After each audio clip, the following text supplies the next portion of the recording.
Salut à tous, c'est Robin Mace. Je vous présente dans ce tutoriel un menuet en La mineur de Johann Philipp Krieger. Il s'agit d'une pièce qui nous vient tout droit de l'époque baroque. Le compositeur étant organiste, la pièce n'est pas écrite à la base pour guitare mais a été arrangée. C'est souvent une des premières pièces qu'on propose pour s'introduire à la musique baroque en guitare car elle est très simple, du moins si on la compare à la plupart des pièces du répertoire baroque. Je vais expliquer quelques particularités de la musique baroque et du morceau en question, et puis je jouerai le morceau lentement avec partition et tablature. Si vous voulez cela au format PDF, vous pouvez les obtenir avec le lien dans la description de la vidéo. Le style baroque est très connu pour la polyphonie qu'elle exige.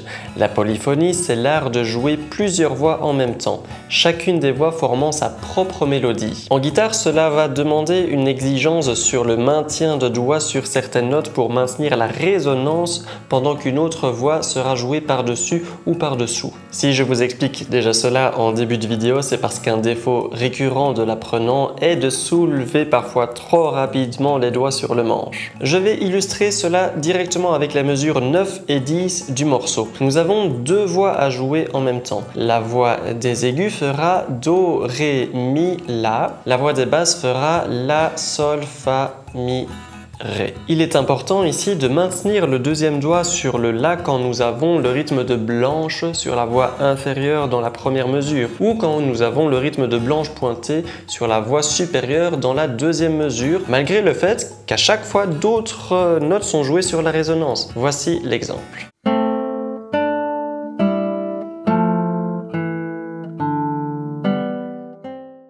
Concernant les doigtés qui tirent les cordes, il peut y avoir plusieurs options par moment. Parfois, il y a un doigté recommandé écrit sur la partition.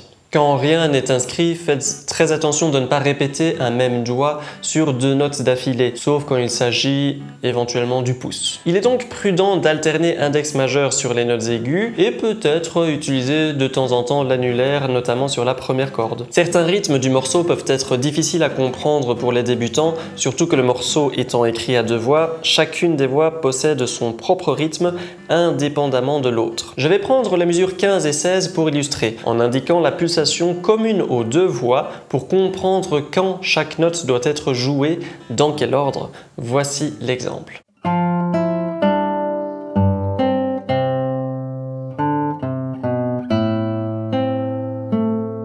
Une des caractéristiques de la musique baroque est l'ajout d'ornementation à certains endroits de manière improvisée. Si vous entendez des petites notes décoratives rapides dans l'interprétation de guitaristes professionnels, c'est probablement les ornementations dont je fais référence. Néanmoins, cette technique étant réservée pour des guitaristes plus avancés, je ne vais pas approfondir le sujet dans ce tutoriel réservé pour débutants. J'avais joué le morceau lentement avec partition et tablature. Je le rappelle, si vous voulez le format PDF, c'est avec le lien dans la description de la vidéo. Si vous souhaitez davantage de contenu pour apprendre la guitare, je vous recommande de visiter le site autourdelarosace.com où toutes mes vidéos y figurent, triées par niveau et thématique. N'oubliez pas le pouce en l'air si le tutoriel vous plaît aussi.